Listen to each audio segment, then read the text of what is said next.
The dog had been chained there for 19 days. 19 days of rain, of hunger, of a deputy's boot finding his ribs whenever the mood struck. The German shepherd they called Ranger had stopped barking by day 4. By day 12, he'd stopped lifting his head when cars passed. By day 19, he was just waiting, the way broken things wait, for whatever came next. What came next was a black pickup truck pulling into the lot of a roadside store outside Blackridge, and a man stepping out who had survived things that would make Deputy Mason Crow wet himself. Nobody knew that yet. If this story already has you leaning forward, stay with me until the end. Hit like, hit follow, and drop a comment telling me what city you're watching from. I want to see how far Ranger's story travels. The store was called Pickett's, and it had been failing slowly for about 6 years. The hand-painted sign above the door had lost 2 letters to weather. The gas pumps out front accepted only cash, and the parking lot was cracked asphalt with weeds pushing through every seam. It sat at the edge of Route 9 in Clearwater County, 10 miles outside the town of Blackridge, and if you weren't stopping for gas or a bathroom, you had no reason to know it existed. James Calloway had stopped for both. He was 41, lean in the way men get when they've spent years moving fast under weight, with a jaw that needed a shave and eyes that had developed the quiet habit of cataloging everything within 30 feet before he finished walking through a door. He wore a gray long-sleeve shirt, work boots, and jeans with a worn patch on the left knee. Nothing about him announced itself. That was intentional. He filled the tank first, then went inside for a bottle of water and something he could eat without thinking about it. The woman behind the counter, some mid-50s, reading glasses on a chain, a name tag that said BT, glanced up and went back to her crossword without a word. He paid cash, picked up a paper map out of old habit, and pushed back out through the glass door. That was when he saw the dog. The German shepherd was chained to a post at the far right corner of the building, maybe 40 feet from the pumps. The chain was short, barely 3 feet of slack, and it was attached to a metal loop sunk into the concrete. The dog was lying on his side in a way that looked less like rest and more like the body conserving what little it had left. His ribs were visible. His coat, which should have been rich and dense, was dull and patchy near his left flank where something had gone wrong with the skin underneath. There was a water bowl near him, but it was bone dry and had been for a while. There was a crack of dried algae around the rim that didn't happen overnight. James stood by his truck and looked at the dog for a moment. The dog looked back. It wasn't a desperate look, not the kind of searching, pleading look you got from an animal that still believed things could change. It was something quieter and heavier than that. The dog just looked at him with pale amber eyes, the way a very old man might look at a stranger across a waiting room, not asking for anything, just marking that someone was there. James set his water bottle on the hood of his truck and walked over. He crouched down about 6 feet from the dog, not pushing the distance, and kept still. The dog watched him without moving. Up close, the damage was worse. The left ear had a notch missing, not from a fight. The edges were too clean for that, too deliberate. The ribs weren't just visible, they were countable, and the left rear leg had a wrap of dirty bandaging around it that was at least 4 days old by the smell and the discoloration, and whoever had put it on had done it badly. "Hey, buddy," James said quietly. The dog's tail moved once. Just once. Then it stopped, like he'd caught himself doing something he'd learned not to do. James was still crouching there, thinking about the water bowl, when he heard the cruiser pull in. The Clearwater County Sheriff's Department vehicle came in off Route 9 too fast and parked at an angle near the pumps, the way people park when they're used to nobody complaining about it. The deputy who climbed out was Mason Crow. James didn't know his name yet, but he cataloged him in about 4 seconds. 35, heavy set in the shoulders, heavy in a way that was starting to go soft around the middle. The kind of physical confidence that comes from a badge, and a county where everyone already knows the score. He wore his utility belt like a man who'd arranged it for other people to look at, and he walked with his chin slightly up. He didn't look at James, he looked at the dog. "Still breathing," Crow said, mostly to himself. He said it the way you'd say it about a piece of machinery you weren't sure was worth repairing. He went inside without a word. James stood up slowly. He looked at the water bowl again. Then he looked at the exterior faucet mounted on the side wall of the building, maybe 8 feet from where the dog was chained. There was a hose coiled beneath it. He walked over, turned the faucet on, and filled the bowl. The dog moved for the first time, pulling himself up on 3 legs because the left rear one didn't bear weight, dragging himself to the bowl and drinking in long, desperate pulls that had no rhythm or grace to them, just need. "The hell do you think you're doing?" James turned around. Crow was standing in the doorway, a bag of chips in one hand, watching him with the particular expression of a man who had decided to be annoyed before he had any information. "Filling his water bowl," James said. "That's not your dog." "No, but there's a faucet." Crow came down the 2 concrete steps and walked toward him slowly, chewing. He looked at the dog drinking, then at James, and something shifted in his face. Not anger yet, more like the recalibration of a man who'd expected something to go a particular way and was adjusting. "You got a problem with how I keep my animal?" "He's not your animal," Bet said from the doorway. Both of them looked at her. She had her arms crossed and her reading glasses pushed up onto her head.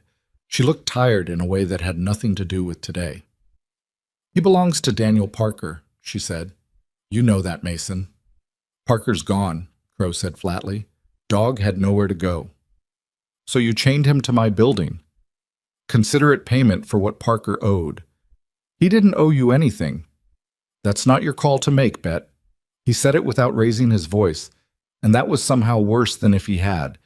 It was the tone of a man reminding someone of their position. He turned back to James. "You passing through?" "Yeah." "Then pass." James looked at the dog, who had finished drinking and was sitting now, watching the exchange with his amber eyes moving between the 2 men. His weight was off the left rear leg and his breathing was slightly fast, which usually meant pain. "What happened to his leg?" James asked. "Dogs get hurt. That wrap needs to come off. There's infection starting under it." Crow tilted his head. "You a vet?" "No?" "Then mind your business." He crumpled the chip bag and threw it at the trash can near the pumps. Missed. Didn't look at it. "Move your truck." James held his gaze for a moment. He had a habit, developed over years of working in environments where reading a person's threshold accurately was operationally important, of being able to tell almost exactly when someone was going to act and what they were going to do. Crow wasn't there yet. He was posturing, waiting to see if James was going to fold. James didn't fold, but he also didn't push. Not yet. He walked back to his truck, got in, and pulled out of the pump lane. He parked on the far side of the lot, in the gravel strip near the road, where he could see the building and the dog from behind the windshield. He sat there and he thought. 19 days was a specific number. He didn't know it yet, but Bet had said 8 when he'd asked her quietly through the passenger window before she went back inside, and that had been 5 days ago, she'd told the last person who'd asked. He did the rough math. He pulled out his phone, the kind of phone that looked like it had survived more than one hard environment, and he checked his surroundings out of habit. Signal was thin but present, 2 bars, enough. He thought about Daniel Parker, who Bet had mentioned before she went back inside. Quick, under her breath, like she'd been waiting for someone to ask. He was a good man. Deputies showed up at his house about 3 weeks back with some kind of warrant. Nobody's seen him since. She'd said it the way people say things in small towns when they've decided talking is too dangerous, but silence is starting to feel worse. His wife and daughter are still over on Mercer Road, keeping their heads down. James looked at the dog through the windshield. The dog was lying down again, back on his side. The water bowl empty again already. James sat in the truck for 11 minutes, which was long enough for Crow's cruiser to pull out of the lot and back onto Route 9 heading north. He watched the dust settle behind it. Then he got out of the truck again and walked back across the lot. Betty appeared in the doorway. "He comes back sometimes," she said. "I know." "You should go." "Probably." He looked at the dog. "I'm going to take the bandage off his leg. I need something clean, and if you've got any antiseptic back there, I'd take it." She looked at him for a long moment. Then she disappeared inside. She came back with a clean dish rag, a bottle of hydrogen peroxide that was about 2/3 full, and a pair of scissors. She handed them through the doorway without coming out. "What's his name?" James asked. "Ranger." He went to work. The dog didn't growl, didn't snap. He trembled a little when James touched the wrapped leg, a full-body shiver that ran from nose to tail and then stopped, like he was forcing himself to hold still. The wrap was stuck in two places where the wound had wept through the fabric and dried. James worked it free slowly, talking the whole time. Not reassurances exactly, more just the low, steady sound of a voice that wasn't making demands. What was under the wrap was not good. Not catastrophic, but not good. The wound looked like a laceration that had been left too long, red at the edges in a way that meant business, with the beginning of that particular swollen heat that didn't improve on its own. He cleaned it as well as he could with what he had, which wasn't enough, but it was better than what was there before. Ranger let him do it. That was the thing James kept coming back to. The dog let him do all of it, including the parts that clearly hurt, without a sound. Just the trembling and the amber eyes, and the careful stillness of a creature that had been taught not to react. He was retying a loose strip of the dish rag when he heard a second vehicle. Not the cruiser. Something different, heavier, a different engine note. He didn't look up immediately. He finished what he was doing, gave Ranger one slow stroke down the back of his neck, and then stood and turned around. The truck was a dark blue F250 county plates, and the man who got out was not in uniform. He was maybe 50, gray at the temples, wearing a flannel shirt and the kind of bearing that didn't need a badge to communicate authority. He walked with purpose, and he was looking directly at James before he'd taken 4 steps. "You the one who's been out here with the dog?" he said. "Yeah. Victor Hale." He said it like James should recognize it. "I'm the sheriff of Clearwater County." James watched him come to a stop about 10 feet away and put his hands in his pockets. It was a loose gesture, casual, meant to look relaxed. It didn't look relaxed. It looked like a man who'd learned that standing easy in a tense situation was a way of communicating that the situation was only tense for one of the people in it. "James Calloway," James said. He didn't offer his hand. Hale looked at the dog, then at the makeshift bandage, then back at James with an expression that managed to be pleasant and entirely cold at the same time. "You've been making yourself comfortable out here." "Just passing through, stopped for gas." "Mason tells me you had some words with him." "I filled a water bowl." Hale smiled. It was the kind of smile that had been practiced in front of mirrors. "See, that's the thing about Clearwater County, Mr. Calloway. We're a real close community. People tend to notice newcomers real quick, and folks who come through here looking for trouble generally find more of it than they expected." "I'm not looking for trouble." "Good." Hale looked at the dog again. "That animal is a stray that Crow's been managing as a courtesy to the community. Situations handled. He belongs to a man named Daniel Parker."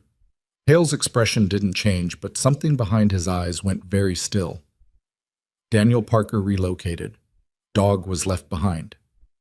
His wife and daughter are still on Mercer Road. You've been busy for a man just passing through." He said it without heat. The temperature in his voice had gone the other direction, flatter, quieter.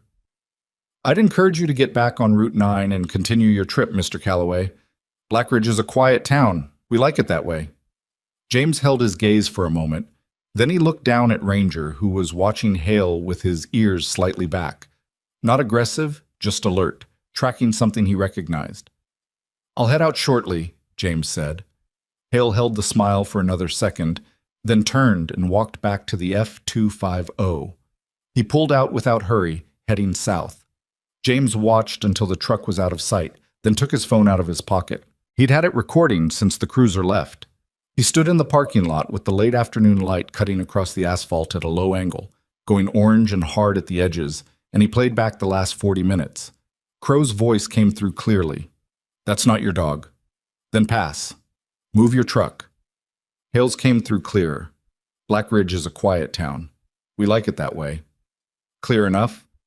He sent the file to a cloud folder he'd been using since he left the service, one of 3 backups he maintained as a matter of habit, the same way he wore his seatbelt, the same way he checked corners, the same way he'd run toward every dangerous situation in his adult life, while everyone else was still deciding whether to move. He wasn't sure what he was going to do with it yet, but he had it. Bette appeared in the doorway again. She looked at him, then at the road where Hale's truck had been, then back at him. "You should know," she said carefully, "that the last person who asked questions about Daniel Parker was a reporter from Sunderfield. That was 4 months ago. What happened to them?" She looked at him for a long moment. They stopped asking questions, she said. She went back inside. The door swung shut behind her, and the little bell above it rang once and went quiet. James stood in the lot and looked at Ranger. The dog had pulled himself upright again, sitting with his weight on 3 legs, his ears forward now, his amber eyes fixed on James with an expression that had changed, marginally, barely, from the nothing he'd been broadcasting 2 hours ago. It wasn't hope exactly. James didn't know what to call it. It was more like the look of a creature that had crossed something off a very short list. This one didn't leave. James sat down on the concrete beside him. He didn't touch him, just sat nearby. And after a minute, Ranger lowered himself down and lay with his chin resting on the concrete 3 inches from James's knee. He didn't pull out his phone again. He didn't plan his next move. He just sat in the failing light outside a dying roadside store in a county he'd never heard of this morning, with a damaged dog who smelled like old bandages and needed better medical care than he was getting. And he thought about a man named Daniel Parker, whose wife and daughter were keeping their heads down on Mercer Road. The first stars came up over the pine line to the east. Somewhere down Route 9, a truck with no plate slowed as it passed pickets. Barely, just enough, and then accelerated away. James watched it until the taillights disappeared. He looked down at Ranger. "Okay," he said quietly. "Tell me what you know." Ranger didn't answer, obviously, but he didn't look away either. The night came on fast, the way it does in late fall, and James was still sitting there when Bet locked the front door from the inside without turning off the exterior light, a small gesture toward them both that she probably would have denied if he'd mentioned it.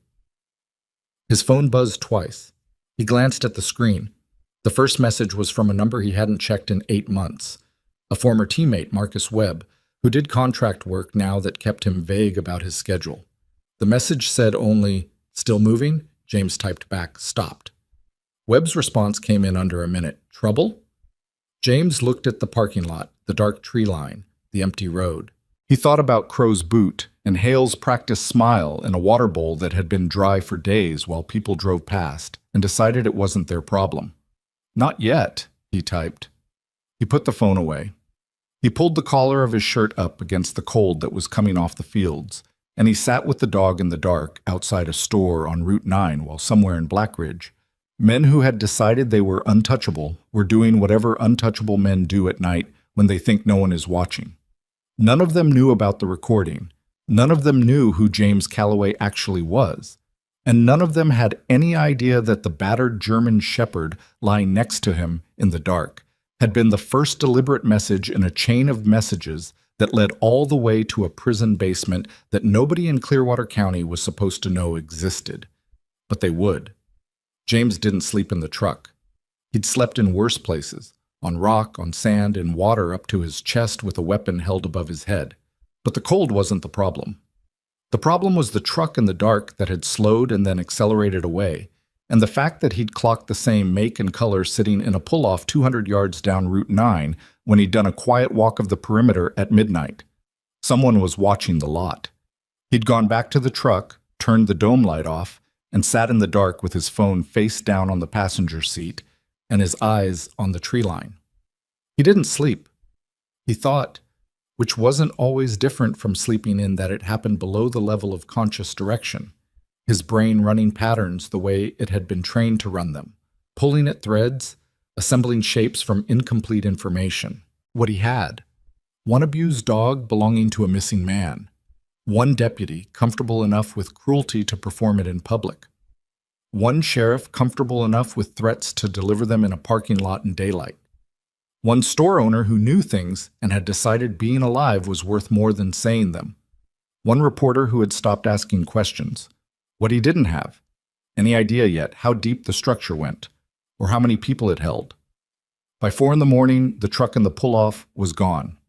James gave it another 40 minutes, then got out quietly and checked on Ranger, who was awake and tracking him the moment he came around the side of the building. He refilled the water bowl from the hose, so he'd left the faucet accessible, and sat with the dog for 10 minutes in the cold dark, not because it accomplished anything tactically, but because the dog's breathing steadied when he did, and that seemed worth 10 minutes. At 6, he drove into Blackridge. The town was the kind of place that had been a real town once and was in the process of deciding what it was going to be instead. The main street had 3 blocks of commercial buildings, maybe half of them occupied. There was a diner, a hardware store, a post office the size of a double wide, and a Clearwater County Sheriff's Department substation that had been built in the 70s and hadn't been updated since. James drove past it at 25 miles per hour without slowing further and clocked 2 cruisers in the lot and a light on in the front office. He ate at the diner. Eggs, coffee, toast. He didn't finish. The woman who brought his food was maybe 30, with the particular exhausted competence of someone running on 2 jobs and not enough sleep. He asked her about the town, casual, tourist passing through questions, and she answered them the way people answer strangers in places where strangers don't come often, carefully, with small disclosures that measured the stranger's response before committing to more. Her name was Priya. She'd lived here 8 years, moved out when she was 20, and moved back when her mother got sick, and she hadn't left since. When he mentioned Daniel Parker, quietly, once, the way you'd drop a stone in still water and watch, her expression did something controlled and quick, a flinch that she caught and smoothed before it fully landed. "I knew Daniel," she said. "Good guy."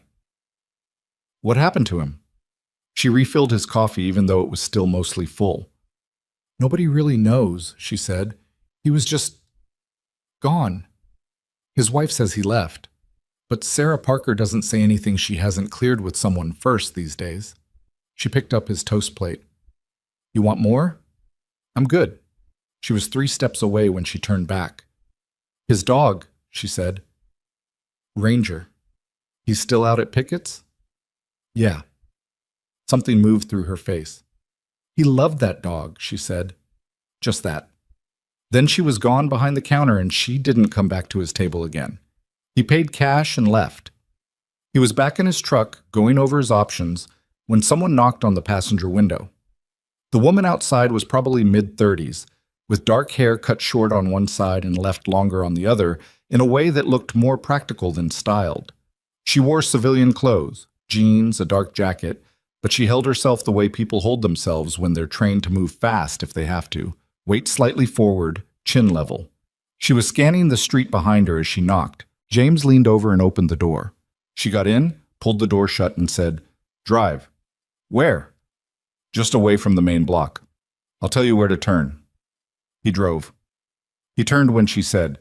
She had him pull off onto a dirt road that ran behind a grain elevator and stop where the road curved out of sight from the street. "Elena Cross," she said. "Former deputy, Clearwater County. I resigned 14 months ago." She said it fast, like she'd run through this introduction a few times. "I know who you are. I know your record. Not everything, but enough. I know what happened with Team 4 in the Corey operation, and I know you have 18 commendations, and I know you've been out for 3 years. James looked at her steadily. "How?" "I have a contact at the DOD. Not a friend, just someone who owes me a conversation." She pulled a phone from her jacket pocket and held its screen up so he could see it. "I've been building a file on Victor Hale for 2 years. I've been waiting for someone who could actually do something with it." She met his eyes. "You stopped for a dog." "Yeah. Most people don't stop." "I know." She put the phone away. "I need you to understand what you're dealing with before you decide whether to keep being involved. Because if you keep being involved, there's no clean exit from it.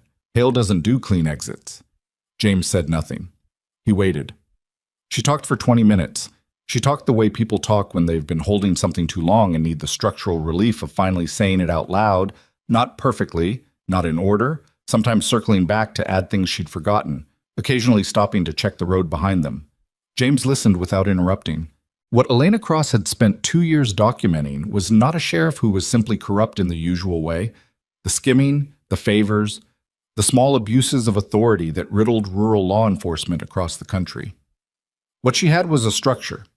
Hale had spent 15 years building a shadow operation inside Clearwater County that used the sheriff's department as cover, the county's geographic isolation as insulation, and a combination of cash payments and credible violence to maintain silence. Drug transshipment through the county's back roads was the revenue base. The network reached into 3 other counties and had connections, Elena believed, though couldn't yet prove, to distribution operations as far as Sunderfield and the interstate corridor beyond it. "Parker," James said. Daniel Parker found something. She rubbed the edge of her jaw. He owned a property on the east side of the county, out past the Maddox Creek Road. He was clearing land, putting in a fence line, and he found a cistern that had been used for storage, not water storage. She looked at him. He made the mistake of telling someone he trusted, that someone told Crow.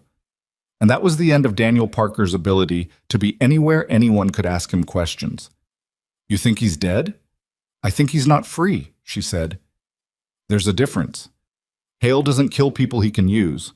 Parker knows what's in that cistern. He knows the access road. He knows which properties were used as relay points. He's more valuable alive and contained than dead. She paused. I think. Where's contained? That's the part I don't know. She reached into her jacket and produced a folded envelope, the kind with a metal clasp. What I do have is in here. 7 months of transaction records that I pulled before I resigned. Records I wasn't supposed to have access to, but did because Crow forgot I had his system password from a shared filing project in 2021. Witness statements from 4 people who will talk to federal investigators, but not local or state, because they don't trust the chain. 2 photographs of the cistern site from before Parker disappeared, and a recorded conversation between Hale and a man named Garrett Sloan, who runs logistics for the transshipment. She held it out. He took it. Why me? He said. I'm a stranger in a parking lot. She looked at him without flinching. Because I've been trying to find someone for 8 months who has both the background to understand what I've built and the standing to take it somewhere that matters. My DoD contact flagged your file after your name showed up on the Pickett store footage. Crow runs the camera, which he doesn't know I know. Your name ran through their system. My contact called me. She shook her head slightly. I don't believe in coincidences as a general rule, but I also don't believe in wasting them.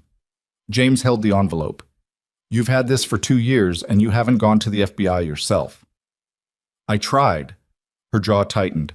14 months ago, 2 weeks before I resigned, I drove to the field office in Sunderfield and gave them a preliminary summary, not the full file, just enough to establish the shape of it. They logged it. 3 days later, Hale called me into his office and told me he'd heard I'd been making things up about him and that he was going to pursue defamation charges. She let that settle. The only way that information got from that federal office to Hale in 3 days is if someone in that office is compromised, or if Hale has a contact who monitors intake. So you've been sitting on it. I've been waiting for the right vector. She looked at him. You have contacts I don't. Military, federal, outside the normal channels. And you're not from here, which means you don't have anyone to protect in Black Ridge. No house, no family, no job Hale can threaten. She glanced at his truck. You're already outside the system he controls. That was accurate. James turned the envelope in his hands once. The dog, he said. Why was Ranger chained at Pickett specifically? Elena was quiet for a moment. Hale used to hold meetings with his relay contacts at Pickett's. Back entrance, after hours, when Bet wasn't there. Parker's property borders Pickett's land on the east side. There's a logging road that connects them. Ranger was Parker's dog, trained to track that road. Crow chained the dog at Pickett's as a message. Her voice was flat, saying it. Not to Parker. Parker's already gone. To anyone else in the county who knew the significance of that road. Ranger chained there meant, we have Parker, we know what he found, and if you know what he found too, you should think carefully. James looked out the windshield at the back of the grain elevator, the rust on its lower panels, a sparrow working at something in the gravel. The dog is a message, he said. Yes. Did it work? On most people, yes. He put the envelope on the seat between them. I need 48 hours.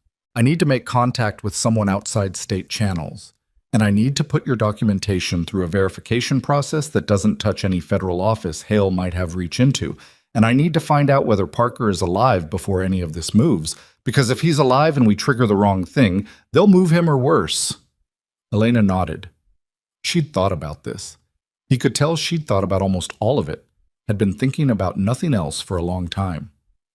There's one more thing, she said. Yeah? Ranger. She looked at him directly. Crow is going to move the dog. If you keep showing up at Pickett's, Crow's going to realize you're not just a traveler and the dog becomes a liability to him. Evidence, symbolic, whatever. He'll move him or worse. If you're going to do this, you need to get Ranger out of there first, tonight. James picked up the envelope and put it in the interior pocket of his jacket. Tonight, he agreed. He drove her back to the edge of the main block and let her out. She was 30 feet away before she turned back. Calloway. He looked at her. There's a missing reporter named Garrett Finch. He came through here 4 months ago from the Sunderfield Courier. His editor thinks he went back to Sunderfield. He didn't. She said nothing else. She turned and walked between two buildings and was gone. He drove back to Pickett's. Ranger was awake, tracking him across the lot the moment he pulled in. James crouched down beside him and checked the leg. The improvised bandage had held overnight and the swelling hadn't worsened, though it needed a real vet within the next 24 hours, or it was going to become a more complicated problem. He stayed with the dog longer than he needed to, running his hand along his back while he thought through the sequence of what came next. He called Marcus Webb at noon. "You said trouble," Webb said without preamble. "I said not yet. Now I'm saying yet." A pause. "How deep?" "County-level law enforcement, shadow network, possible federal compromise at the intake level of the Sunderfield field office. One missing civilian, one missing journalist, and a chain of evidence that's been sitting in a former deputy's jacket for 2 years waiting for someone to carry it somewhere." Another pause, longer. "You've been there one night." "I stopped fast." He could hear Webb breathing on the other end. "What do you need?" "A federal contact who doesn't route through Sunderfield. Someone with the authority to take a full evidentiary package and move on it without logging it through a potentially compromised field office. And I need them ready to move within 72 hours, because once I take Ranger out of that lot tonight, the people watching will know the dynamic has changed. You're taking the dog. The dog is evidence. James, he's also evidence," James said. "The chain, the injury pattern, the location. All of it documents deliberate animal cruelty deployed as intimidation. That's a federal hook if we need one for jurisdiction." Webb was quiet for a moment. "I know someone at the Interstate Organized Crime Division. She doesn't route through Sunderfield. She works out of the regional hub in Carver City. Call her. She's going to want to know why she should trust a civilian walking in with a 2-year-old evidence package from a former deputy who resigned under questionable circumstances. Tell her I vouched for it. Will she know who you are? She'll know Team 4. A beat. I'll call you back in 2 hours." James sat in his truck and ate a protein bar he found in the center console that had been there long enough to be approaching history. He drank water. He watched the road. At 2:17 in the afternoon, a county cruiser pulled into the Pickett's lot. Not Crow. A different deputy. Younger, thinner, the kind of face that hadn't learned to hide anything yet. He walked the perimeter of the lot slowly, looked at Ranger for a long moment, looked at the truck, looked at James sitting in it. James looked back without moving. The deputy took out his phone and made a call.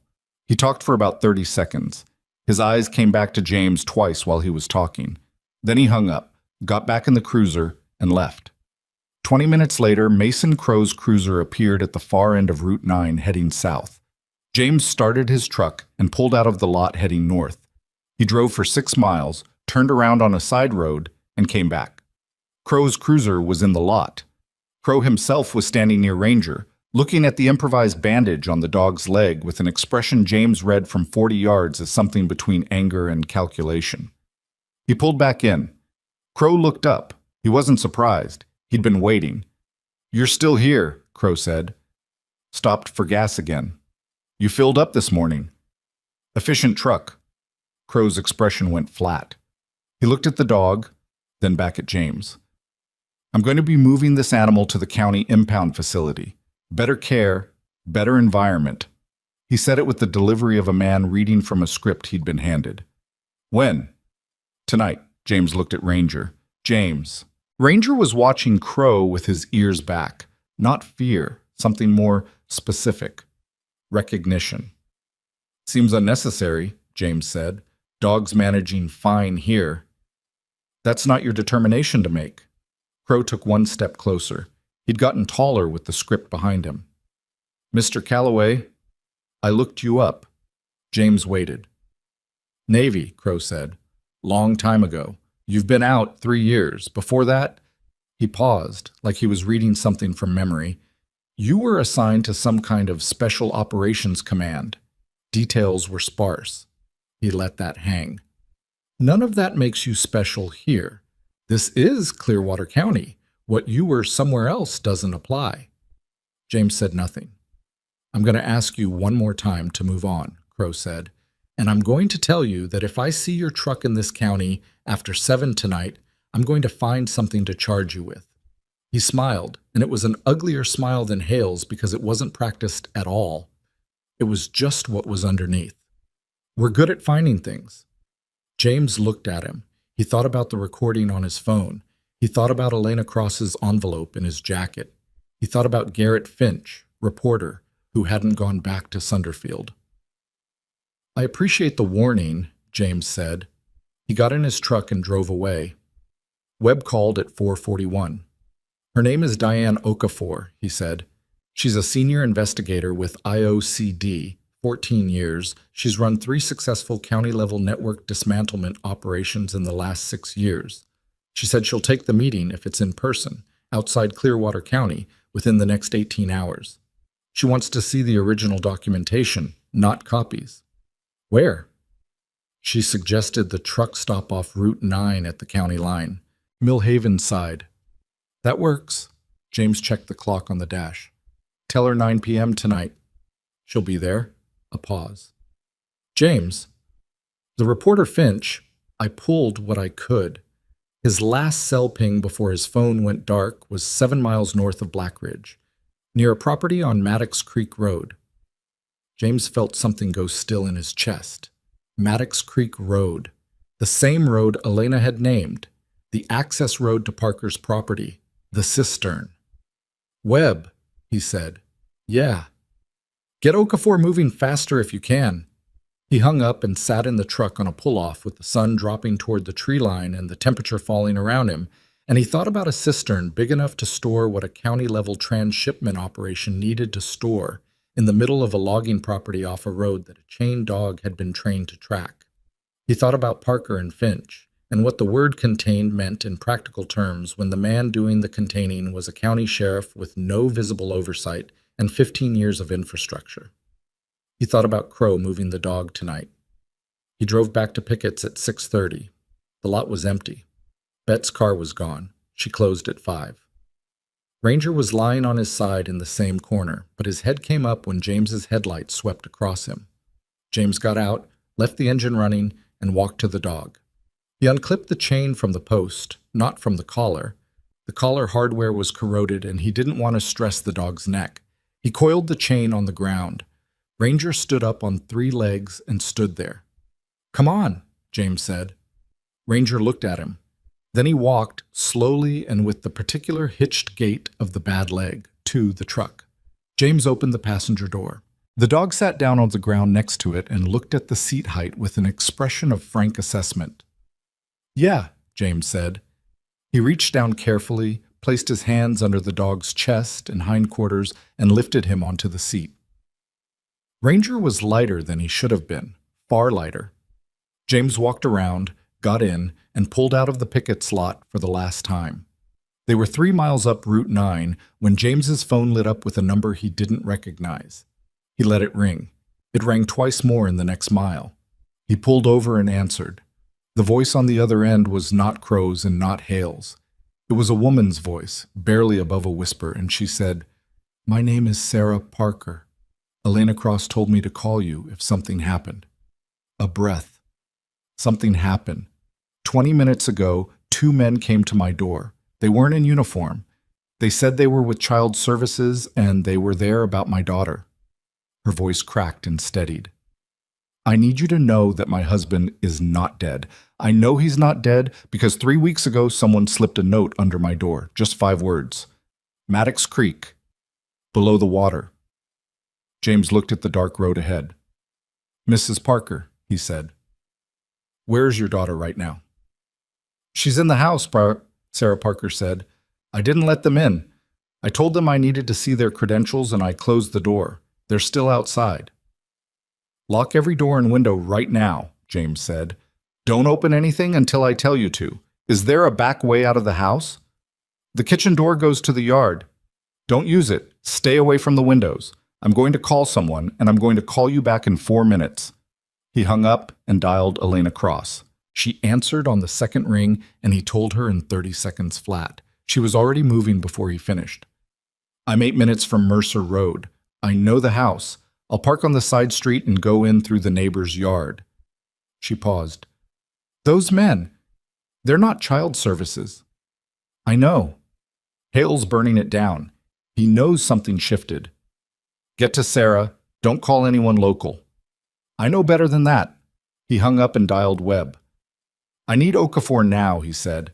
Not 9 p.m., now, and I need you to contact whoever she has for field support because we have a potential hostage situation developing at a civilian address on Mercer Road in Blackridge, and 2 unidentified men at the door who are not who they say they are. She has a 2-man team with her. They're already en route to the county line. Route them to Blackridge directly. Mercer Road, house with a blue mailbox. Elena Cross will be on site. Tell Okafor that the evidence package is intact and the situation is active. He checked his mirror. And Webb, I need a vet. Tonight. Someone who can come to where I'm going, not the other way around. A beat. For the dog. For the dog, he heard Webb exhale. I'll find someone. Where are you heading after Mercer? James looked at the road ahead, at the dark tree line on either side, at the faint smear of cloud cover that was killing the stars and making the night thicker than it should have been. Maddox Creek, he said. James, Parker's alive. I'm not waiting for a federal timetable if there's a man in a hole on that property. You don't know there's a hole. The note said below the water, the property has a cistern, do the math. Silence on the line, then, don't go alone. I'll call you from the road. He hung up. He drove for 2 minutes in the direction of Mercer Road, then pulled over and did something he hated doing. He sat still and thought instead of moved, because moving wrong at this point compounded every problem. He had Ranger in the seat beside him. He had Elena on the way to Sarah Parker. He had Okafor's team in motion. He had an evidence package that was now his responsibility. What he didn't have was backup for Maddox Creek. He looked at Ranger. The dog was sitting up right now despite the leg, watching him the way he'd watched him in the picket slot. Steady, tracking, not asking for anything. I know, James said. He turned toward Mercer Road. The neighborhood was the kind of working-class residential that had been built in the 80s and had aged without renovation. Small houses on quarter-acre lots, the yards varying between maintained and given up on. Streetlights with 2 out of every 5 dark. Sarah Parker's house was a pale green 2-story with a chain-link fence around the back and a blue mailbox that was leaning 3 degrees off vertical. The 2 men were still at the front door, or had been. When James came around the block from the east, they were back in their vehicle. A gray sedan with no county markings, parked at the curb, and they were watching the house with the focused stillness of men waiting for authorization to do something they'd already decided to do. James parked 1 block north and killed the lights. He called Sarah Parker back. She answered immediately, barely a sound on the other end, like she'd been holding the phone and holding her breath simultaneously. Elena Cross is coming in through your neighbor's yard right now, he said, quietly. Go to your back door. Don't open it yet. She's going to knock 3 times fast. When she does, let her in. Don't make any sound that carries. My daughter. Keep her with you. Move to an interior room after Elena's inside, not the kitchen. He hung up and sat. The sedan didn't move. The men in it weren't amateurs. They weren't on their phones, weren't talking, weren't fidgeting. They were waiting with professional patience, which told him something about the level of infrastructure Hale had been able to build or buy over 15 years. 3 minutes later, his phone buzzed. Elena. Inside. All 3 secure. Back bedroom. What do you need from me? He typed back, Okafor's team will arrive in the next 15 to 20 minutes. Do not open for anyone until you confirm their ID through the window. Keep Sarah off her phone except to me. Then he looked at the sedan. He thought about it for about 45 seconds. Then he started the truck, drove 1 block, and pulled up directly behind the sedan. He got out, walked to the driver's window, and knocked. The driver's window came down. The man inside was maybe 40, with a face that had been broken at least once and reset imperfectly. His companion in the passenger seat was younger, watching James with his right hand dropped below the sight line of the window. "You're at the wrong house," James said. The driver looked at him. "Excuse me?" "The Parker residence you're looking for is 2 streets over. Mercer Road runs parallel to this street. This is Mercer Lane. Common mistake." The driver stared at him. The passenger's hand didn't come up. "We're fine," the driver said. "I'm sure you are." James straightened. "I'm going to be parked at the end of this street for the next while, just so you know." He walked back to his truck, turned it around, and parked at the far end of the block with a sight line to both the sedan and the Parker house. He left the engine running. He didn't know if the misdirection would hold. It didn't need to hold long. It needed to hold 19 minutes. It held 22. At 22 minutes, a dark SUV came in from the south end of the street. No markings, but the way it moved said Federal, the particular unhurried authority of a vehicle driven by someone who knew they had the weight of the law and didn't need to announce it with speed. It stopped mid-block. 2 people got out. They showed credentials at the sedan window for approximately 8 seconds. The sedan started and left without argument. James's phone buzzed. An unknown number. He answered. "Calloway." A woman's voice, controlled, slightly husky in the register that came from years of talking in noisy environments. "Diane Okafor. Webb told me you'd be on this block." He looked at the SUV. The person still outside it was looking toward his truck. "You're 2 men," James said. "I need one of them to stay on this house tonight and the other to escort Elena Cross to you at first opportunity. Elena has documentation that needs to go into federal custody before anything else." "And you?" "I'm going to Maddox Creek." A pause. Not long. "I read the brief Webb sent. The cistern. If Parker's alive, he's been down there for 3 weeks minimum. He needs medical extraction, not just recovery. I need someone who can run medical support, and I need to know what you can authorize for Maddox Creek without tipping anything in the local chain. I can authorize my team for exigent circumstances if there's reasonable belief of imminent threat to life," she said. "But Calloway, if you go in there before I can establish a proper perimeter, if I wait for a proper perimeter, whatever they have on Parker can get moved or resolved in a way we don't come back from." He said it without heat. "I'm not asking permission. I'm telling you where I'm going, so someone knows." Another pause. Longer. He could hear her thinking. Not hesitation, evaluation. "My second agent goes with you," she said. "His name is Dario Reyes. He has medical training. He's standing 10 feet from your truck right now." James looked. The figure outside the SUV lifted a hand. "Okafor," James said. "Yeah." "The documentation Elena's carrying, there's a recorded conversation involving a man named Garrett Sloan. When you hear it, you'll know what the full scope is." "I'll listen tonight." He ended the call and got out. Dario Reyes was 32 at most, compact, with the kind of efficiency in his movements that came from training rather than urgency. He was carrying a field bag over one shoulder, and he looked at Ranger in the truck's passenger seat without comment. "You have medical for humans or just for paperwork?" James asked. "Combat medic. 4 years Army, 3 years IOCD. He looked at James steadily. "I've been in cisterns before.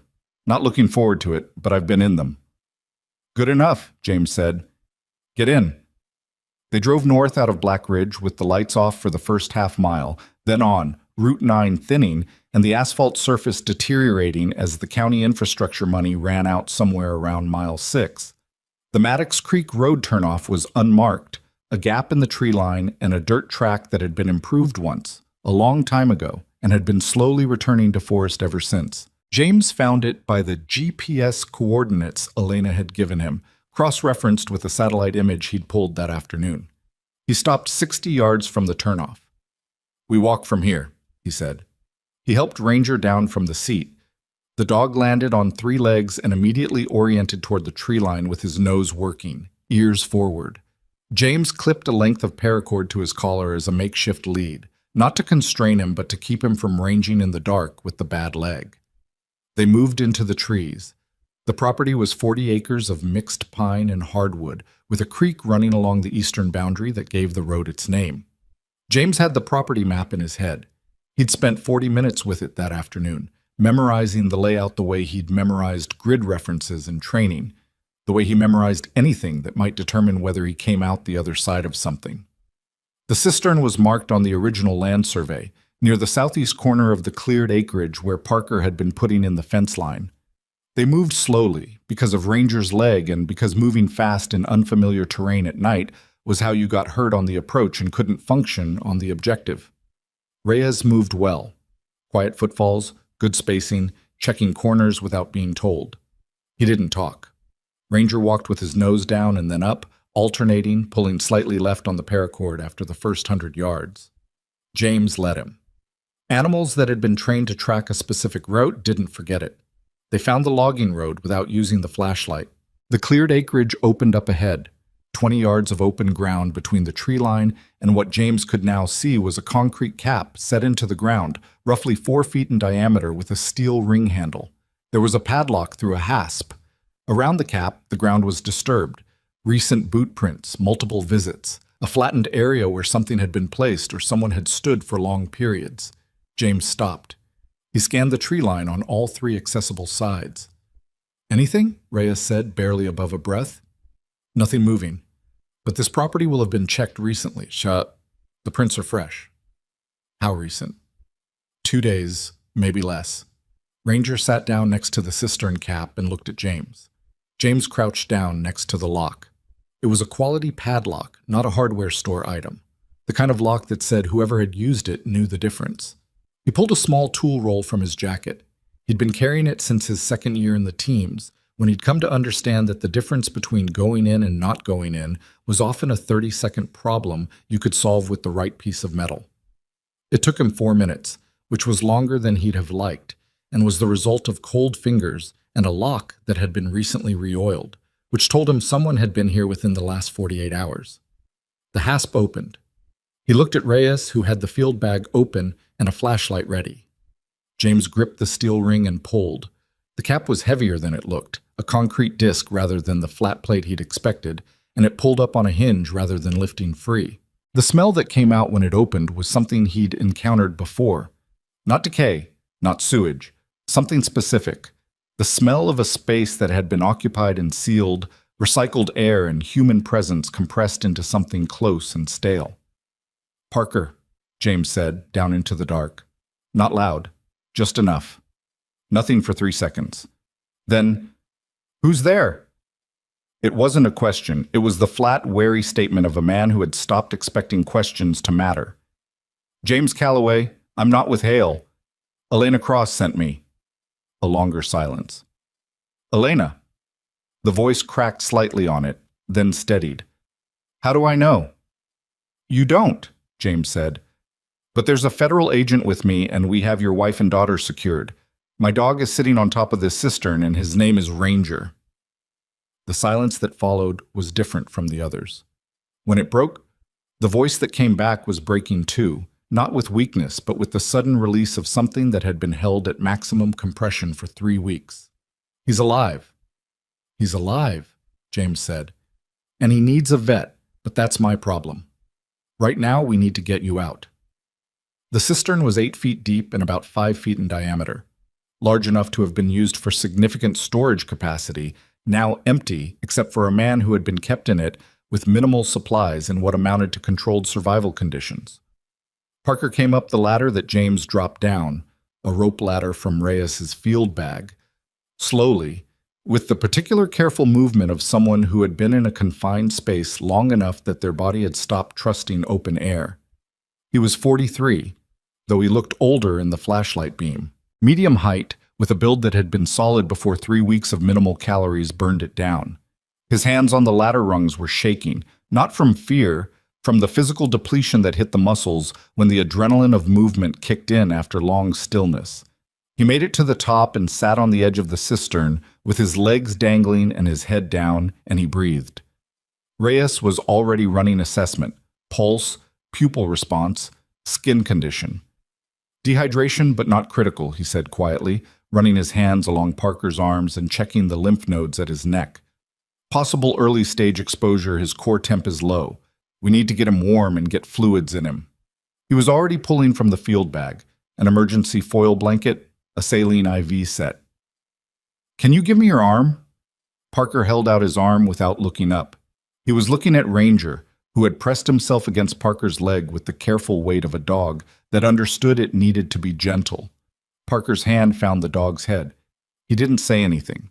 Ranger pressed closer. James scanned the tree line again, then crouched in front of Parker. "I need to know what's in the cistern, what was stored here before they emptied it and put you in." Parker raised his head. His eyes were dry. He'd been in the dark too long for tears, had run past the part of the experience where emotion had that kind of outlet. "I found packaging," he said. His voice was rough and slow, reconstructing itself. "Commercial drug packaging, pharmaceutical-grade containers modified for transport. Not what I expected. Not street product. Prescription medications being rerouted. OxyContin, fentanyl patches, some kind of compound I didn't recognize. Hundreds of units. I took photographs." "Where?" "Phone's gone. They took everything." He swallowed.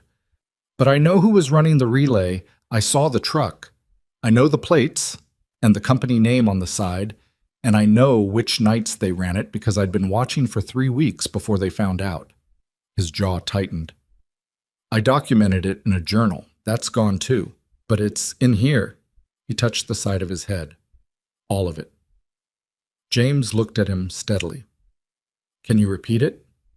"To the right person? Yes. The right person is in Black Ridge right now." Parker closed his eyes for 1 second. "Is my family safe?" "Elena's with them." He opened his eyes. The flatness in them cracked just at the edges, just briefly. "She'll want to know I'm—" "She already knows," James said. "We told her." He hadn't.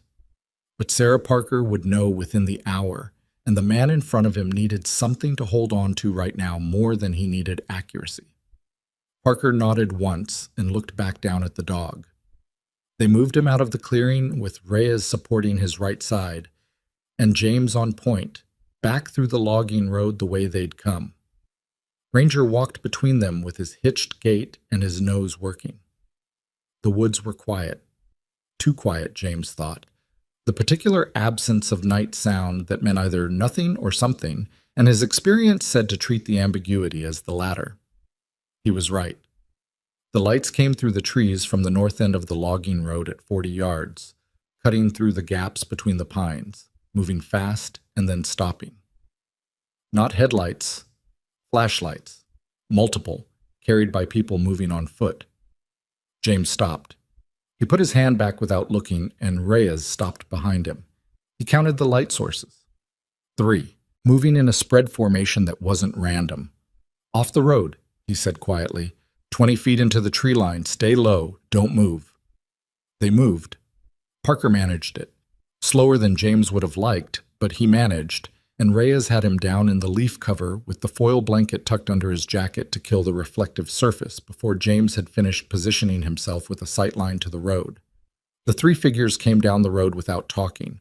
They had flashlights, and at least one of them had something longer, a rifle or a shotgun. The silhouette wasn't clear enough from this angle, in this light. They were moving toward the cistern. James did the calculation in the way he'd been trained to do it. Not chess, not linear, but 3-dimensional probability. Factoring position, cover, range, and the wild card of a federal agent and an injured civilian in the equation. He could take the 3 of them down in a straight engagement, probably. Maybe. The word probably was doing too much work in that sentence. He had another option. He took his phone out, shielded the screen with his body, and sent a 2-word text to Okafor, Maddox Creek, now. Then he put the phone away and waited. The 3 men reached the cistern. One of them swept his flashlight over the open cap and the hasp and stopped. He said something James couldn't hear. The second man crouched over the open cap. The third turned and swept his light in a slow arc across the clearing. The beam stopped 40 feet from where James was lying in the pine needles. It swept back. It stopped again. The man with the long gun brought it up.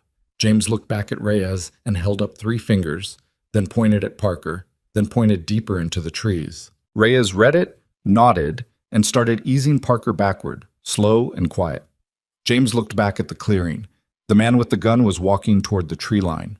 Not running, walking, the methodical search walk of someone who'd done this before and understood that running burned energy and made noise and spooked the quarry into moving when you wanted them still.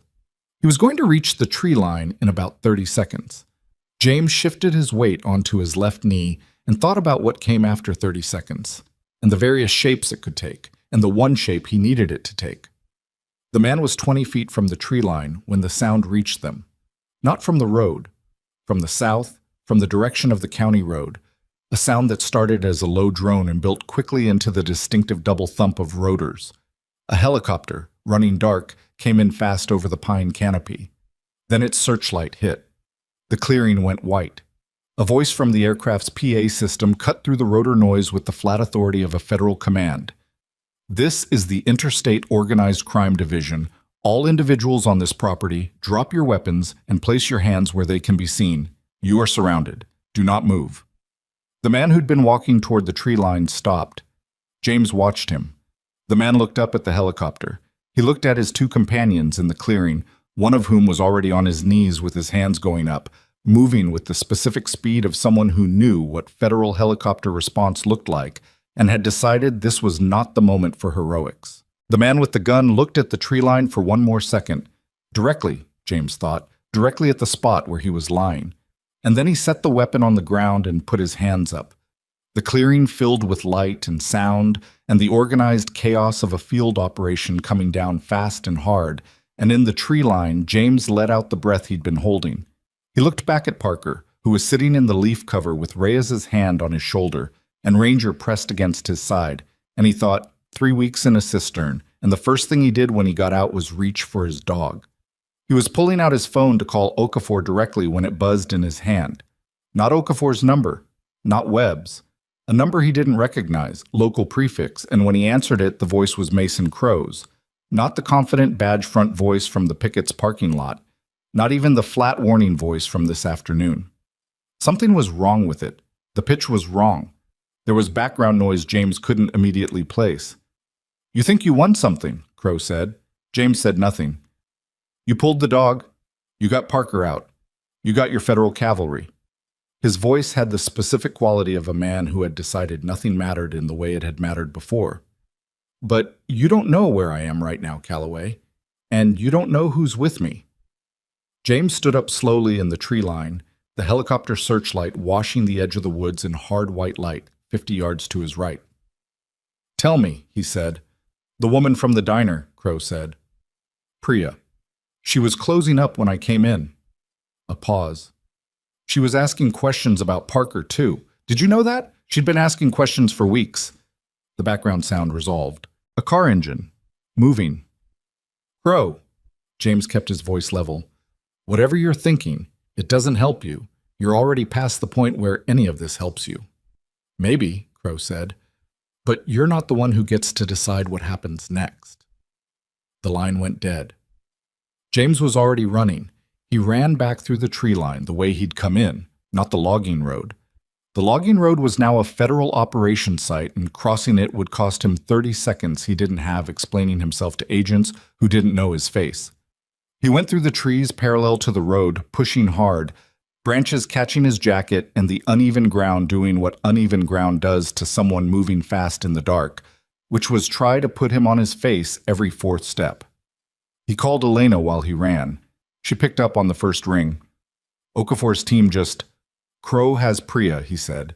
"The woman from the diner. He's in a car, moving. I don't know which direction.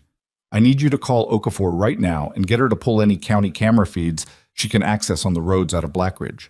And I need someone to sit on the road between here and Route 9 in case he's heading north." A beat. "Priya Vasek." "You know her?" "Everyone knows her. James, Crow's been watching her for weeks. She filed a missing persons inquiry about Parker 6 weeks ago, not through the department, through the state hotline. Hale found out." Her voice tightened. "She's been on his list." He broke out of the tree line onto the dirt track where he'd left the truck. "Get Okafor. Now." He got in the truck, left Ranger on the seat, and called Webb. "Crow has a hostage," he said. "Female civilian, local. He's running. I need you to track the call he made to my number 3 minutes ago. Same way you track anything. I don't care how. I need the cell tower it pinged." "That's not instantaneous. Make it as fast as it can be." He drove back toward the county road with his lights off for the first quarter mile, running on memory and the faint ambient light filtering through the cloud cover. When he hit the asphalt, he turned the lights on and stopped. North or south? Crow would know that IOCD had the Maddox Creek site. He'd either seen the helicopter or had been told. He'd know the roads north toward Route 9 were going to be watched first, which meant south was more likely, deeper into the county, toward roads he knew and the federal perimeter didn't yet cover.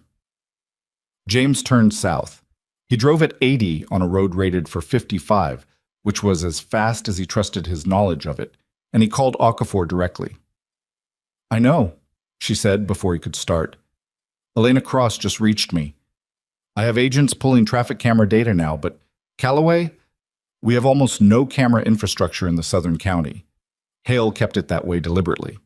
4 cameras total on the county road system. Checkpoints? I can get 2 set up within 20 minutes on the southern exits, but 20 minutes is too long, I know." He checked his mirror. Nothing behind him. "What do you have on Crow? Where does he go when he's not on duty?" "I just got his file 12 hours ago." "Is there anything in it?" He heard her pulling it up, the sound of rapid scrolling. "He owns property. His name and a woman named Judith Crow. His mother. On Sycamore Spur, that's southwest of Blackridge. It runs off County Road 7. "How far?" "From where you are now, 8-9 miles. James accelerated. He called Elena back. "Sycamore Spur off County Road 7. Can you get there?" "I can't leave Sarah and her daughter." "I know. Just, is there anyone in Blackridge who isn't compromised and has a vehicle?" A pause. "Betty," she said, "from Pickett's." He almost laughed. It came out as something shorter and less formed than a laugh. "Call her. Tell her to get to the County Road 7 junction and stay there. Not to do anything. Just to be there and call me if she sees a vehicle turn onto Sycamore Spur before I get there." He heard Elena already dialing on another phone before he'd finished the sentence. He drove. Ranger had repositioned himself to the passenger seat with his nose at the window gap James had left 2 inches open, ears forward, working the air. The dog's leg was a problem that was going to have to wait. There was nothing James could do about it from a truck going 80 on a dark county road. And Ranger was bearing it with the same compressed patience he'd been bearing everything with since James had first seen him at Pickett's. Webb called at the 7-mile mark. "Cell tower," he said. "The call Crow made to your phone pinged off the tower on County Road 7, southern segment.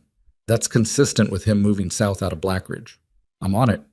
There's something else." Webb's voice had changed register, the slightly flatter tone he used when something had shifted in a way he wasn't sure how to frame. "I ran Crow's financials while I was in the system. Not deep, just surface. He's been receiving wire transfers from a holding company called Redline Logistics, which is also the name on the side of the truck Parker saw at the cistern site. The transfers started 4 years ago. They stopped 6 weeks ago." "Why 6 weeks ago?" "I don't know yet. But 6 weeks ago is when Hale found out about Parker's missing persons inquiry." James thought about that. "Crow wasn't just muscle," he said. "No, he was a partner. A junior one, but a partner. Which means he has more exposure than Hale, not less. He can't run far enough." "No," Webb said, "he can't. But a man who knows he can't run far enough sometimes decides the point isn't distance." James understood what Webb wasn't saying. He hit County Road 7 and turned west. The road narrowed and the trees closed in on both sides. Second growth pine, dense, the kind of tree cover that had grown back after the original logging and was now thick enough that headlights didn't penetrate more than 40 yards into it on either side. His phone buzzed, a text from an unknown number, but the content identified the sender. "White truck went down Sycamore Spur about 4 minutes ago. I'm at the junction." "Bet." He sent back, "Stay at the junction, don't follow." Sycamore Spur came up on the left. A gravel road in worse condition than the logging track at Maddox Creek, rutted from winter, the tree line pressing in. He turned onto it and cut his lights immediately, dropping to a crawl, navigating by the faint difference in light between the road surface and the tree line on either side. He went a quarter mile before he stopped the truck. He sat. He listened. 50 yards ahead and to the left, through the trees, there was a structure, a low building, maybe a barn or a storage structure, with a single light burning inside that was visible as a faint seam around a badly fitted door. No house lights. The main structure, if Crow's mother had lived here, was either dark or further back. He texted his location to Okafor. Sycamore Spur, quarter mile in. Structure on left, light inside. Need backup, but need quiet approach first. Then he got out. He looked at Ranger. The dog was watching him with his chin slightly raised, the posture James had started to read as readiness. Not the passive waiting from the first day, but something engaged and forward-leaning. "Stay," James said, and held up one hand. He wasn't sure how much of his vocabulary the dog knew. Ranger sat. He moved through the trees on the road's left side, slow and grounded, avoiding the gravel that would have announced each footstep. The light through the door seam got brighter as he closed the distance. He heard a voice when he was 20 feet out. Crow's, the pitch still wrong, still carrying that specific quality of a man who had departed from a script and was now improvising from a place that wasn't rational. James stopped at the tree line's edge. The barn door had a gap at the bottom hinge where the wood had warped and pulled away from the frame. 2 inches of open space. He crouched and looked through it. Priya was sitting on a wooden crate with her hands zip-tied in front of her. She was upright, and her jaw was set in a way that told him she was frightened, but she hadn't given anything to that fear that she didn't have to. There was a cut on her temple. Not serious, the kind of injury that came from a car door or a rough grab, someone moving fast and not being careful. She was watching Crow. Crow was on his phone. He was pacing the length of the barn. 12 feet, turn, 12 feet. And he was talking to someone who was not James and not giving him what he wanted. James couldn't hear the other end, but he could read Crow's side of it clearly enough. He was trying to reach Hale. Hale wasn't answering. James moved to the door. The latch was a simple bar mechanism. No padlock, just a timber pivot. He lifted it carefully, one hand controlling the swing of the door so it didn't catch the uneven ground and scrape. He opened the door and walked in. Crow spun. His hand went to his hip. He was still in uniform, still had the sidearm. And then he stopped, because James had crossed half the distance between the door and him before he'd finished the spin, and the geometry of the situation had resolved itself in a way Crow's brain was still catching up to. "Put the phone down," James said. Crow had the gun half drawn. He looked at James, then at Priya, then back at James. The calculations visible on his face were not sophisticated ones. He'd run out of good options a while back and was now in the territory where he was evaluating bad ones against each other. "You pull that the rest of the way," James said quietly, "and you have a former Navy SEAL in an enclosed space with nowhere to go and nothing to lose. You're a smart enough man to know how that ends." Crow's hand came off the weapon. He didn't put it back in the holster. He just took his hand away, like he was pretending the decision had been mutual. James crossed to Priya, crouched, and looked at the zip ties. He didn't have the right tool for it, but he had a folding knife, and he cut through them in 2 passes. Her hands came apart, and she rubbed her wrists immediately, reflexively, then pressed one hand to the cut at her temple. "Can you walk?" he said. "Yes." No hesitation. Whatever she was feeling, she'd filed it for later. "Go through the door and go left. My truck's on the road about a quarter mile back. The dog in the passenger seat won't bite you." She looked at him steadily for 1 second, something complicated moving through her face, the particular expression of someone who had been frightened past a threshold they didn't know they had and had come out the other side discovering something about themselves. And then she got up and walked through the door. James turned back to Crow. "Hale's not answering," James said. It wasn't a question. Crow's jaw worked. "You got to him already." "Okafor's team was at his house 20 minutes ago." He watched Crow's face. "It's done, Mason. The whole structure. The red line transfers, the cistern, the relay network. Parker's out, and he has everything he saw memorized. It's done." Crow sat down on the crate Priya had vacated, which was either the response of a man whose legs had given out, or a man who had finally reached the end of his calculations and found nothing there. His face did something complicated and ugly. Not remorse, not quite, more the expression of someone staring at the distance between where they were and where they decided they were going and realizing for the first time that the two things were not connected by any path they could find. "I want a lawyer," he said. "That's the first sensible thing you've said since I got here," James told him. He took Crow's weapon and his phone, and he was still standing over him when Okafor's two-vehicle convoy came up Sycamore Spur with their lights on, which was 3 minutes faster than James had expected, and confirmed something he'd already suspected about Diane Okafor, which was that she didn't waste time. The arrest was without drama. Crow didn't resist.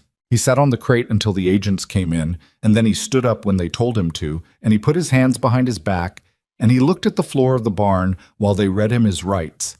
And James walked outside so he didn't have to watch the particular visual of a man discovering that the power he'd built his identity around was a thing that could be removed in 30 seconds by two people with credentials. Priya was leaning against the truck when he got back to it, one hand on the hood, the other still pressed to her temple. Ranger was watching her through the windshield. She was watching him back. "He's been through something," she said when James came up. "Yeah." He opened the truck and checked the improvised bandage on the dog's leg, still holding. "So have you." "I'm fine." She said it like she was trying it out, testing whether it was true. "Is Parker actually out?" "He's with federal medical support right now." She pressed her lips together, looked at the trees. "I reported him missing to the state line 6 weeks ago," she said. "I knew something had happened. The state line acknowledged my call, and then nothing. No follow-up, no contact, nothing. 3 days later, a deputy came into the diner and sat at the counter for 2 hours and ordered coffee. He didn't drink and watched me. She turned to look at James. "They were sending me a message." "I know." "And nobody, for 6 weeks, nobody." "I know," he said again. He said it without condescension, without the smoothing instinct that made people say it's over now when it wasn't over for the person inside it. "You didn't stop asking. That matters." She looked at him for a moment. Then she looked at Ranger again. "Can I sit with him while we wait?" "He'd probably appreciate it."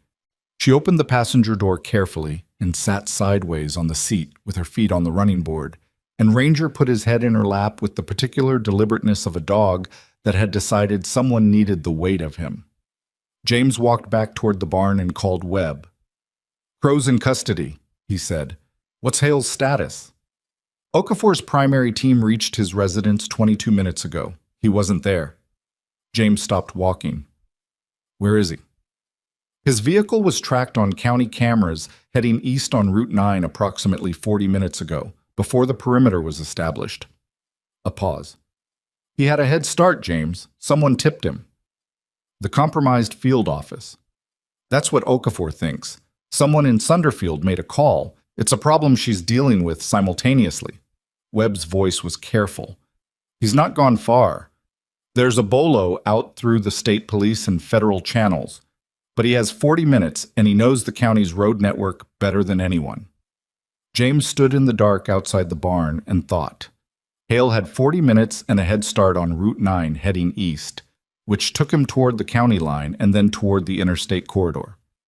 If he reached the interstate, he had options: north, south, a dozen exits, rental cars, cash transactions, the particular anonymity of Highway America, which was still, despite everything, enormous. If he didn't reach it, if something kept him inside Clearwater County, then he was contained. The question was what kept him inside the county. James thought about a man who had spent 15 years building something in one place. Infrastructure of that kind wasn't portable. The money, the contacts, the leverage, it lived in the county, in the files, in the properties, in the relationships. Hale wouldn't just run because he was smart enough to know that running left all of it behind, and everything he'd built became evidence instead of assets the moment he wasn't there to manage it. He would try to retrieve something first. "The evidence Elena gave Okafor," James said. "Has it been processed and logged into federal custody?" "It was transferred at the Blackridge site an hour ago. It's in Okafor's possession." Is Hale likely to know that? A longer pause. He knows Elena had documentation. He's known for months that he just didn't know how complete it was or where she'd kept it. If his contact at the Sunderfield office told him the IOCD was moving on the county tonight, he might think— Webb stopped. He might think Elena still has the originals. He doesn't know she handed them over. Where does Elena live? The silence on the line was 3 seconds of Webb doing calculations. Webb. Hold on. More sounds. She's renting a house on the east side of Blackridge, off Dunmore Street. But James, if Hale's heading east on Route 9, Dunmore Street East is a 5-minute detour from Route 9 East, James said. He's going to try to recover what he thinks Elena still has, or he's going to do something worse.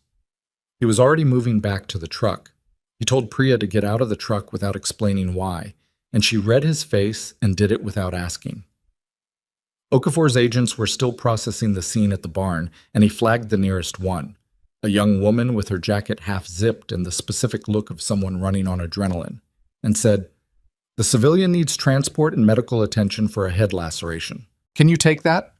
The agent looked at Priya, who was still holding her temple, and nodded. James got in the truck. Ranger was still on the passenger seat. He pulled out of Sycamore Spur and called Okafor while he drove. "I know," Okafor said before he could start, which was becoming a pattern with her that he respected. "I've been trying to reach Elena Cross for 4 minutes. She's not answering." James pushed the truck to 90 on County Road 7, heading back toward Blackridge. "Where's your primary team?"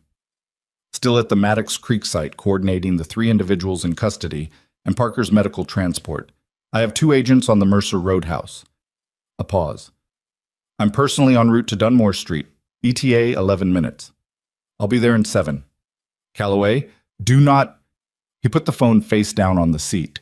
He got there in 6.5 minutes, which was the result of taking a curve on Dunmore Street at a speed the truck's suspension complained about, and parking at an angle that blocked the driveway of Elena's rented house, rather than pulling to the curb. Hales County F250 was not there, but the front door of Elena's house was open. James got out. He moved to the door with his back to the frame and looked in. The light in the front room was on. A chair was knocked over. Not a fight, a hurry, someone moving through fast. There was a ceramic mug on the floor in pieces near the kitchen doorway, the kind of casualty that happened when someone grabbed something off a table while moving. "Elena," he called. Nothing for a second.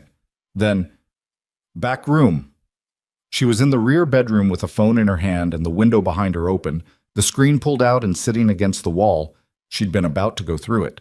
Her jacket was on, her bag over one shoulder.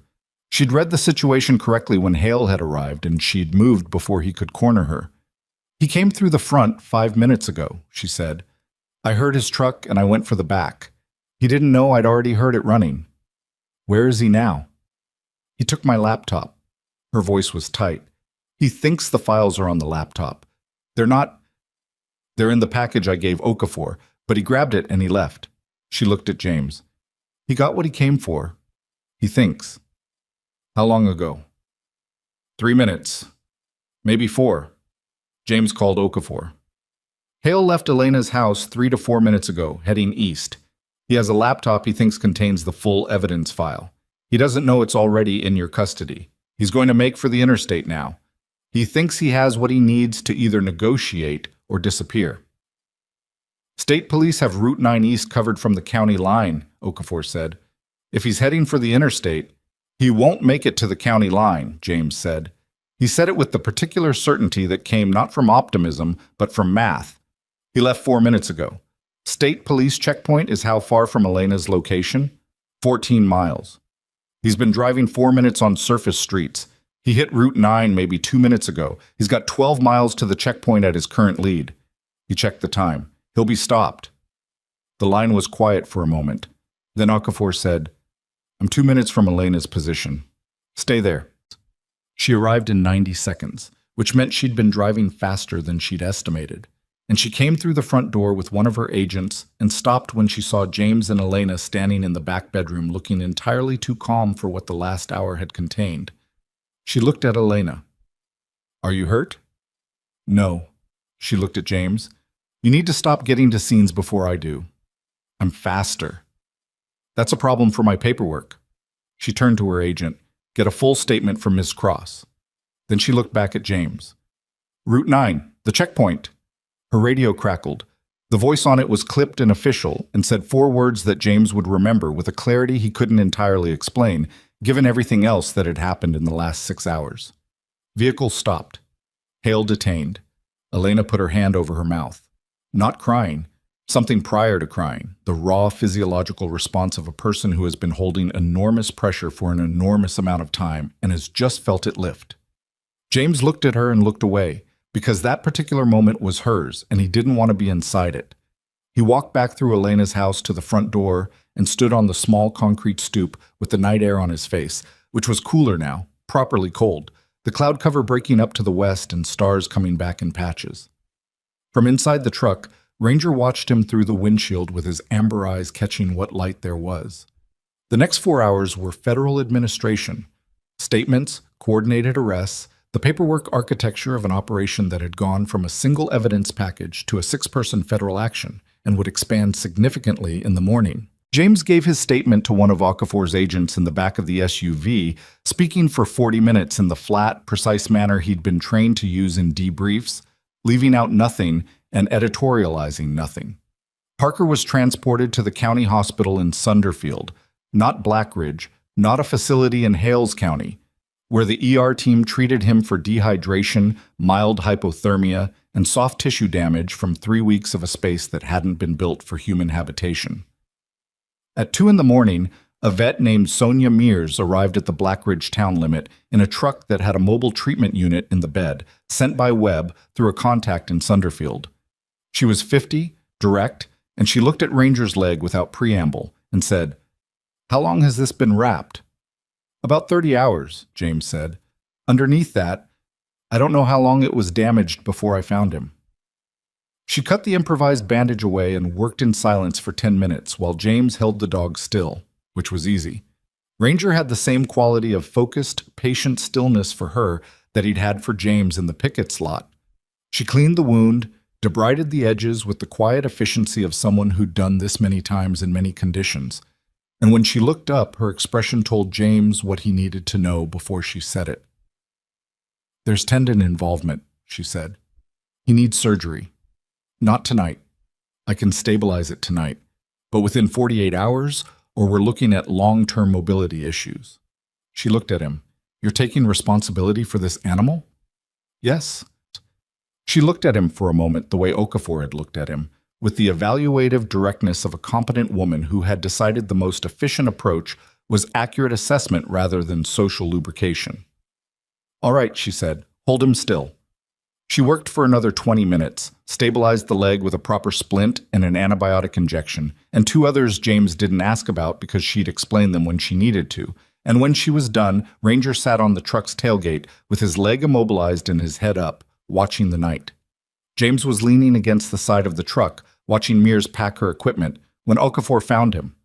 She stood next to him without speaking for a moment.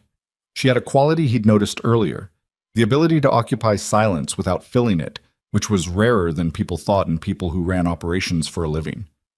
"Hale's in federal custody," she said. "Crow is booked. The 3 individuals from the Maddox Creek site are in custody in Sunderfield. We've identified the 2 men who went to the Parker house as contractors connected to Redline Logistics. They'll be processed tomorrow." She paused. "Garrett Finch, the reporter. We found him this evening. He's alive." She said it in a way that suggested the circumstances of alive were complicated. "He was being held on a property adjacent to Redline Logistics County Depot. He's in bad shape, but he's alive." James looked at the stars coming back through the cloud breaks. "Parker said he could give you everything he saw and memorized. He should be debriefed as soon as he's medically cleared." "I know." A pause. "James, the compromised contact at the Sunderfield field office. That's an internal investigation that's going to run for months. And Hale's network extends beyond Clearwater County, which means what happened here tonight is a starting point, not an ending point." "I know," he said. "I'm going to need statements from you, from Elena, from Priya Vasek, from Betty, from everyone who contributed to this. And I'm going to need your cloud backup files that you've been building since the parking lot. I'll give you everything." She nodded. The recording from Pickett's? Hale's voice, Crow's voice. That recording alone is going to anchor 2 counts of witness intimidation and 1 count of official misconduct. It's clean, it's time-stamped, and it came from a civilian who had no obligation to gather it, and every reason not to. She paused. You know what that recording is? Evidence, he said. It's the thing that means none of the rest of this gets thrown out on a chain of custody problem, she said. You filled a water bowl and recorded what followed. A parking lot recording anchors a federal case. She let that sit. You understand how unlikely that is? I had a feeling I'd need it. Most people don't have that feeling. Most people don't stop, he said. She looked at him for a moment with the expression of someone who was not given to unnecessary statements and had decided one was warranted. No, she said, they don't. She went back to her team. James stood alone at the truck. Ranger had settled onto the bed of the pickup, lying with his head on his forepaws and his splinted leg extended carefully at his side. He was watching James with the amber eyes that had first tracked him across the Pickett's parking lot 21 hours ago. 21 hours. James did the arithmetic without meaning to and found the number strange. The way time compressed under pressure into something that didn't correspond to its own measurement. His phone buzzed. Webb. Parker's wife and daughter are on the way to Sunderfield Hospital. Elena Cross is going with them. Bet says she'll keep the store closed tomorrow, and she doesn't seem the least bit sorry about it. James looked at the message. He wrote back, Good. Then, after a moment, Thank you. Webb's response was immediate. Don't make this weird. James put the phone in his pocket. He was standing there, in the cold, in the quiet that had settled over Black Ridge now that the emergency architecture of the last 6 hours had begun to disassemble itself, when something caught at the edge of his attention. A sound. Not loud. A car, idling, somewhere on the street east of Elena's. He'd heard it before and not registered it as notable because there had been federal vehicles moving on that street for the last 2 hours. But the federal vehicles were SUVs, and they had the particular idol of large American engines running climate control at low speed. This was different, a smaller engine, older, something that didn't belong to the fleet. He straightened. He looked at Ranger. The dog's head was up, ears forward, nose working. James walked to the corner of the block. The car was a civilian sedan, dark, parked facing west with its lights off and its engine running, a habit that didn't make sense for anyone who was supposed to be here. He couldn't see the driver clearly, but he could see the phone they were holding up, screened toward the front window, taking photographs of Elena's house. James stood very still and memorized the plate number and the make and the angle of the seated figure, and then he took out his phone and sent all 3 to Okafor in a message that said, Unknown vehicle, Dunmore Street East, taking photographs, not one of yours. He watched the car. After 40 seconds, it drove west, slowly, without turning its lights on until it reached the Route 9 junction, where it turned north, toward the county that connected Clearwater County to the next one. Okafor's response came in 2 minutes later, and it was 4 words that erased the quiet James had begun, cautiously, to settle into. Plates come back stolen.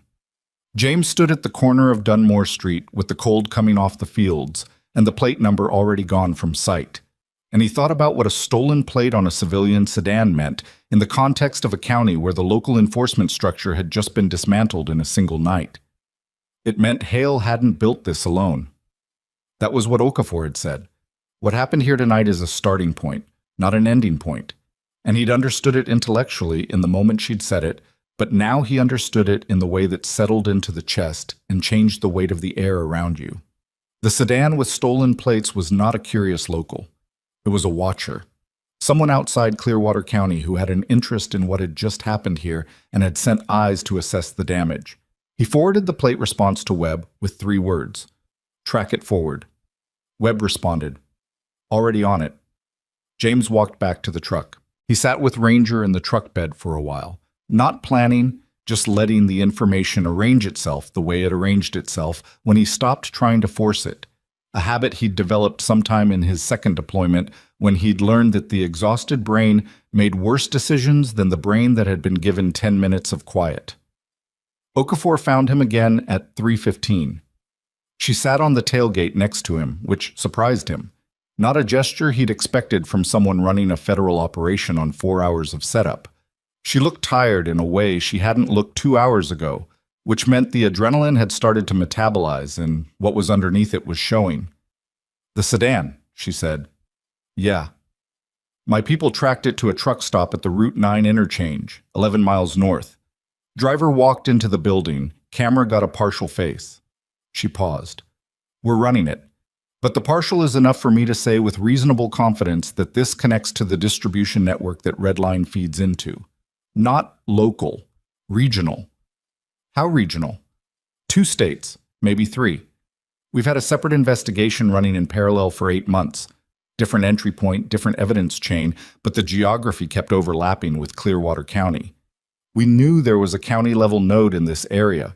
We didn't know Hale was running it until Elena Cross's documentation landed in front of me tonight." James looked at Ranger, who had his chin on his forepaws and was watching the two of them with his ears slightly tilted. "So Hale is one piece," James said. "Hale is a significant piece. The arrest tonight, the witness testimony from Parker, the physical evidence from the cistern site that dismantles the Clearwater node. But the network reroutes." She said it without frustration, which he respected. It was what it was. "That's the work that comes after this." "Finch," James said. "The reporter.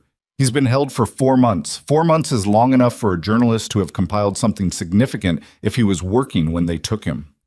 We have people with him in Sunderfield. He's talking." She paused. "He says he has source material memorized. Names, dates, transaction records he photographed before his phone was taken. He's been going over it in his head for 4 months, he says, running it like a loop so he wouldn't lose it." James thought about that. A man in a dark room keeping information alive by repetition, running it like a loop, refusing to let the dark take it. There were things in that image he recognized from places he didn't talk about. "He'll need time," James said. "We'll give him time," Okafor said. "But what he has might be what breaks the regional level open." She stood. She looked at James in the way she had earlier, assessing, direct, the kind of look that cataloged without judgment. "You're not moving on," she said. It wasn't a question. "I don't know yet." "You should know that whatever you decide your involvement in this, from the parking lot recording through tonight, that's going into the case file in a way that doesn't disappear. You're a civilian contributor on a federal case that's going to result in significant prosecutions." She paused. "People will know what you did here." "That's not why I did it." "No," she said. "I know." She looked at Ranger one more time. "Get the dog to surgery. He's earned it." She walked back toward her team. The surgery happened the following morning at a veterinary clinic in Sunderfield that Sonia Mears was affiliated with, a 30-minute procedure to address the tendon damage and clean what the improvised field care had not been able to reach. James sat in the clinic's waiting area on a plastic chair for 2 hours with a cup of coffee he didn't drink and his phone in his hand. Webb called at 9:47. "The sedan driver," he said. "IOCD matched the partial. His name is Frank Oberlin. He's a logistics coordinator for a company called North Tier Distribution in Millhaven. North Tier is what Redline Logistics feeds product into. He was sent to assess the situation after someone in Hale's network made contact up the chain last night." "Is he in custody?" "As of 40 minutes ago. Okafor moved fast on this one." A pause. "Callaway. North Tier Distribution. That's the thread that opens the regional case. Okafor's team has been trying to find the connection between the county-level nodes and the regional hub for 8 months. Oberlin's presence here, his connection to Redline, the timing, that's it. That's the link." James sat with that for a moment. Parker's testimony, Finch's memorized records, Oberlin's connection, that's 3 independent threads pointing to the same structure. "It's enough," Webb said.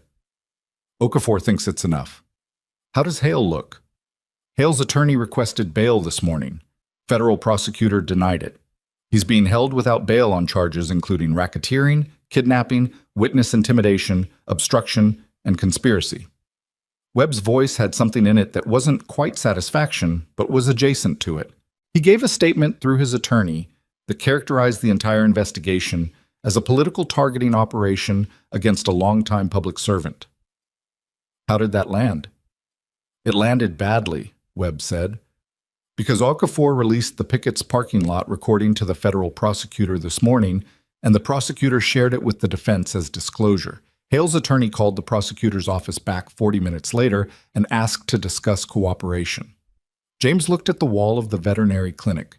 It had a framed print of a golden retriever in a field. Someone had chosen it because it was soothing, and it was, which felt slightly absurd given the conversation he was having. "Crow?" he said. "Already cooperating, fully. He gave a 7-hour deposition yesterday that covered financial records, relay schedules, property locations, and the names of every individual he was aware of in the county network. He's trying to negotiate down." A pause. He named 6 people in the county structure who hadn't been identified yet. 3 of them have been arrested since midnight. "The reporter," James said. "Finch is being debriefed. He's physically recovering, but he's sharp. His editor came to Sunderfield last night, and they've been working together with Okafor's team to reconstruct what he gathered before he was taken. The Sunderfield Courier is planning to run the full story as soon as Okafor clears it." Another pause. "It's going to be a big story, James." "I know. Your name is going to be in it." He didn't say anything to that. "I'll call you later," Webb said, and hung up, which was the most tactful thing he'd done in the course of their friendship. The vet came out at 11:20 and told James the surgery had gone well, which was the medical version of the story that left all the complexity out. But the essential information was that Ranger was awake, stable, and would need 8 weeks of restricted movement and a course of antibiotics before the leg could bear real weight again. She said it in the direct way she said everything, without softening, and James appreciated that. "He'll walk normally?" James said. "With consistent rehabilitation, yes, not immediately, and he'll always favor it slightly in cold weather. That's just scar tissue physics, nothing we can fix." She looked at him. "But he'll be functional. He'll have a normal life." James said, "That's enough." He was allowed back to see Ranger 20 minutes later in a recovery kennel that smelled of antiseptic and clean straw. The dog was lying on his side with the operated leg in a proper cast and his eyes half open, the particular glazed but present look of an animal coming up through anesthesia. James sat on the floor beside the kennel and put his hand through the wire gate. Ranger's nose found his fingers. He didn't move much, the drugs had him weighted and slow, but the nose stayed against James's fingers, and his tail moved once, twice, a slow metronome that had nothing to do with performance and everything to do with the simple biological fact that this was a creature that had learned to survive by reading the difference between danger and safety, and had decided with whatever faculties were still operating through the anesthesia, that this was safe. James sat on the floor of a veterinary clinic in Sunderfield for 45 minutes, which was longer than any operational necessity required, and exactly as long as something else did. The formal arraignment of Victor Hale took place 11 days later in federal court in Carver City. James wasn't there. He'd given his depositions and his recordings and his written account and had been told he was not required to attend, which he took as permission to be somewhere else. But Priya texted him a photograph at 11:14 in the morning that was taken from the public gallery, and it showed Hale in a suit that fit him the way suits fit men who have lost weight quickly under stress, standing at the defense table with his attorney while the charges were read. 22 counts. The clerk's voice reading them took 4 minutes and 17 seconds, which Priya had timed. Racketeering, conspiracy, kidnapping, witness intimidation, 6 separate counts, obstruction of justice, abuse of official position, unlawful detention, conspiracy to distribute controlled substances. The list kept going, and it was public. It was on the record. It was the thing that could not be managed or messaged or made quiet again. James looked at the photograph for a long time. He thought about a man who had spent 15 years building a kingdom out of other people's fear and silence, who had used a dog as a message and a cistern as a cage and a badge as a weapon, who had looked at James in a parking lot and seen a traveler passing through and had made the miscalculation of his professional life. He put his phone down and went to check on Ranger. Crow entered a formal guilty plea 3 weeks after the arraignment, in a proceeding that lasted less than an hour. The cooperation agreement he'd negotiated reduced his exposure significantly, but not entirely. He was facing a minimum of 7 years on the federal charges, and the state attorney general had filed separate charges under state law that ran concurrent to the federal sentence. His attorney released a statement characterizing him as a man who had made choices under pressure and had taken responsibility for them. The Sunderfield Courier ran Garrett Finch's story on a Tuesday, 4 weeks after his recovery. It ran across 7 pages and 3 online parts, and it named everyone. It named Hale and Crow and Garrett Sloan of Redline Logistics, who had been arrested in Mill Haven. It named the compromised agent at the Sunderfield Federal Field Office, a man named Theodore Vance, who had been feeding case intake information to Hale's network for 6 years, and who was now facing his own federal charges. It named North Tier Distribution and traced the network's reach into 2 adjacent states. It named the 6 members of the county structure that Crow's cooperation had identified, and it told the story of a parking lot on Route 9 and a water bowl and a recording made by a man who had stopped for gas and had not looked away. Finch had called James twice before publication to confirm details, and both calls had been professional and careful, the calls of a journalist who understood what he had and treated it accordingly. On the second call, near the end, he'd said, "Is there anything you want people to understand about why you stopped?" James had thought about it. "I didn't stop for any of it," he said. "I stopped because a dog was thirsty." Finch had been quiet for a moment. "Can I print that?" "Yeah," James said. "Print it." It became the line people remembered. It was the headline across the online version, and it was quoted in 3 other outlets that picked up the story in the weeks that followed, and James found that somewhat embarrassing in the way he found most things involving his own name in print, which was the instinctive discomfort of a man trained to operate without attribution. But he didn't ask Finch to remove it, because it was true, and the truth of it was the point. Daniel Parker was discharged from Sunderfield Regional Hospital 19 days after his recovery from the cistern. Sarah Parker and their daughter Mara were there when he walked out, and James was there too because Elena Cross had called him and told him to be, in the specific tone she used when she had decided something was not optional. Parker looked like himself again. Mostly, he'd put some weight back, the color had returned to his face, and he moved without the careful economy of a man whose body had been rationing itself. He shook James's hand in the parking lot and held it a beat longer than a handshake required. "My wife told me what happened the night they came to the house," he said. "The misdirection, telling them they had the wrong street." "Bought enough time," James said. "Bought my family," Parker said. He said it without drama, which made it heavier. "There's no version of this where I find the right words for that." "You don't need to find them." Parker looked at him. "Elena tells me you're still in the county." "For now. You should stay." He said it simply. "This county needs people who stop." James didn't answer that. But he didn't disagree with it either, which was its own kind of answer. Ranger came home. To the motel James had been extended staying in at the edge of Blackridge, which was not a home in any architectural sense, but was where the dog was, which was the relevant criterion, 6 weeks after the surgery. He walked into the room on 3.5 legs with the cast still on and immediately investigated every corner of the space, which took him 4 minutes, and then he settled on the floor near the heating vent and went to sleep. James sat on the bed and watched him sleep for a while. He'd been making calls. Not about the case, says that was Okafor's work now, and she was running it with a competence that didn't require his involvement. He'd been making calls about property. There was a piece of land 11 miles south of Blackridge that had come available, 40 acres of mixed timber with a creek boundary and a ridgeline view to the east that cleared the tree canopy and caught the morning light in a way that had stopped him the first time he'd driven past it. The owner had been trying to sell for 2 years. The price reflected that. He wasn't impulsive about it. He drove out there 3 times over the course of 2 weeks, at different times of day, and walked the property each time, and thought about it the way he thought about most decisions that mattered. Not with urgency, but with patience. With the particular patience of a man who had learned that the best decisions were the ones that felt the same way at 7 in the morning as they did at 11 at night. The 3rd time he walked the property, he brought Ranger. The dog moved slowly on the healing leg, but he moved, and he moved with something James hadn't seen from him yet.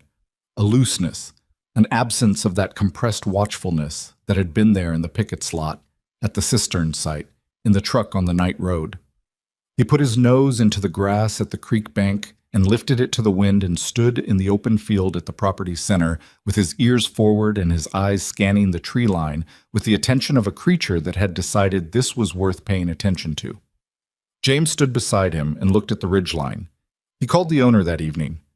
They closed on the property in late November in an attorney's office in Black Ridge that smelled of old paper and radiator heat, and James signed the paperwork with a pen the attorney lent him and which he handed back immediately because he didn't need a souvenir. The attorney, an older man named Philip Ostrowski, who had practiced in Black Ridge for 30 years and had spent those 30 years making himself useful to people while being careful about who he was useful to, shook James's hand afterward and said, "You're staying." "Looks like it," James said. Ostrowski looked at him over the top of his glasses. "Good," he said. Just that. Bet closed pickets on the 1st of December. Not for good. She was renovating, she said, though her description of the renovation was vague in a way that suggested she was mostly just taking a break she'd been putting off for years. She called James the evening before she closed and asked if he wanted anything from the store before she locked up, and he drove out and bought a bottle of water and a bag of chips and stood in the parking lot while she locked the door. They stood there for a moment in the cold. 19 days he was chained here, she said. She was looking at the concrete post with the empty ring still sunk into it. Yeah. I kept filling his bowl, she said. Whenever Crow wasn't here, I know that's not enough. But I kept filling it. I know you did, James said. Ranger knows too. She looked at him. Something moved through her face, the complicated accounting that people do when they've been measuring themselves against an impossible standard, and someone has offered them a more reasonable one. She didn't say anything else. She got in her car and drove away. James stood in the empty picket's lot for a few minutes. He looked at the post. He looked at the empty store. He thought about the first time he'd pulled in here, the gas and the water bottle and the map, and how the particular angle of the afternoon light across the cracked asphalt had been the thing he was looking at when he'd first seen the dog, and how the whole architecture of everything that followed had started with that, with light and angle and a shape in the corner of his vision that he'd turned toward instead of away from. He got in the truck and drove home. The name on the gatepost went up in February, cut from a piece of cedar he'd milled himself from a tree that had come down in a January ice storm on the north end of the property. He'd spent 3 evenings on it with a chisel he'd borrowed from Philip Ostrowski, who turned out to have a workshop behind his house and an unexpected range of tools for a man who made his living with words. Copper eyes. Ranger was sitting beside him when he put it up, on the leg that was now fully weight-bearing. It had taken 10 weeks instead of 8, because the tendon had been more compromised than the initial surgery had revealed, and there had been a setback in week 6 that had required a second procedure and another stretch of restricted movement that the dog had borne with such quiet stoicism that James had found it privately difficult to watch. But he walked now. He walked with a slight hitch in cold weather, the way Mears had predicted. But he walked. Elena Cross had taken a position as an investigative consultant with the state attorney general's office, working on the expanded network case that had grown from the Clearwater County arrests. She called James every week or two with updates delivered in the same brisk, forward-moving way she did everything. Hale's attorney had formally entered a cooperation agreement in January, which Elena described as the sound of a man trying to buy himself out of the hole he dug, and which James suspected would result in further charges further up the chain before the year was out. Priya had been offered a position by the Sunderfield Courier as a local correspondent for the Black Ridge area, following the attention the county had received from Finch's reporting. She'd turned it down twice and accepted it on the third offer, which she'd explained to James over coffee in the diner one morning as not wanting to want it too fast in case it disappeared. She was good at it. He read her work when it ran, the particular quality of someone who had lived inside a story long enough to understand it from the inside out. Parker had put his property back up for the fence line. He'd asked James if he wanted to help run it one day in March when the ground was soft enough to work, and James had spent 2 weekends out there with a post hole digger and a level and a man who knew how to work without filling the silence, which James had come to understand was its own form of generosity. On the second weekend, standing in the field near the southeast corner where the cistern had been filled and capped, Parker had said, "I think about what would have happened if you'd driven past." James drove a post. He didn't answer immediately. "I was running low on gas," he said after a moment. "I had to stop somewhere." Parker looked at him. "You know that's not what I mean." "I know." James set the post level and held it. "I think about it too. Not because I regret stopping, the other direction." "What other direction?" "All the times I kept moving," James said. "All the times I told myself it wasn't my problem. Before pickets." He checked the post. "I got lucky here. The timing was right, and I had the right tools, and I'd been lucky enough to become someone who knew how to do something with what was in front of me." He looked at Parker. "Most people who stop don't have that, and most people with those tools keep driving." Parker was quiet for a moment. "So what does that mean?" James thought about a battered dog at the end of a 3-foot chain, about a woman who'd filed a missing persons report through a state hotline because the local system wasn't safe and had then been sat at by a silent deputy for 2 hours, about a journalist going over phone records in a dark cistern so he wouldn't lose them, about a store owner filling a water bowl every morning when the deputy's cruiser wasn't in the lot. "It means the tools are only part of it," he said. "You still have to turn around." Parker picked up the next post. He didn't say anything else, and neither did James, and they worked the rest of the afternoon in the kind of quiet that was the specific product of two people who had been through something and didn't need to keep describing it to each other. Ranger sat at the edge of the field and watched them work, his ears moving with the wind and his amber eyes making their slow circuit of the tree line, the open ground, the two men, back to the tree line. In the evening, driving back, James stopped at the pickets lot out of a habit he hadn't quite shaken.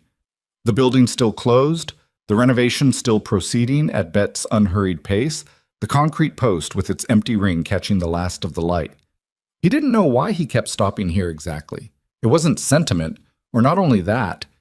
He thought it was probably this. The parking lot was the place where he'd understood something he'd known abstractly for years, but hadn't lived in the specific, which was that the things that changed everything almost never announced themselves. They looked like a stop for gas. They looked like an animal in a corner. They looked like a water bowl that was empty. The world was full of empty water bowls. Most people drove past and told themselves it wasn't their problem. And they were right. It wasn't their problem. It was someone else's suffering, and there was so much of it that if you stopped for all of it, you'd never move at all. That was the true thing that made driving past feel reasonable. The other true thing was that the ones who stopped, not for everything, but for this thing, this moment, this specific empty bowl in front of them right now, those were the people who occasionally pulled a thread that unraveled something that needed to be unraveled. You didn't know which moments were those. You just had to be the kind of person who stopped. James put the truck in gear. Ranger was watching the road ahead through the windshield, amber eyes steady, ears forward, chin level. The posture not of an animal waiting to be saved, but of one that had been saved and knew it and had moved on to the next thing, which was the road and the evening and whatever came after. James drove home through the falling dark, with the gate post ahead and the cedar letters in the headlights reading "Copper Eyes" as he turned in, and the cold air off the ridgeline carrying the smell of pine and creek water, and the coming end of winter, and the dog beside him already watching the tree line as if there were things out there worth watching for. There were. There always were. The question was never whether the world had things in it that needed someone to stop. The question was who was going to be that person. James Calloway had answered it once in a parking lot on Route 9. He figured he'd keep answering it from here.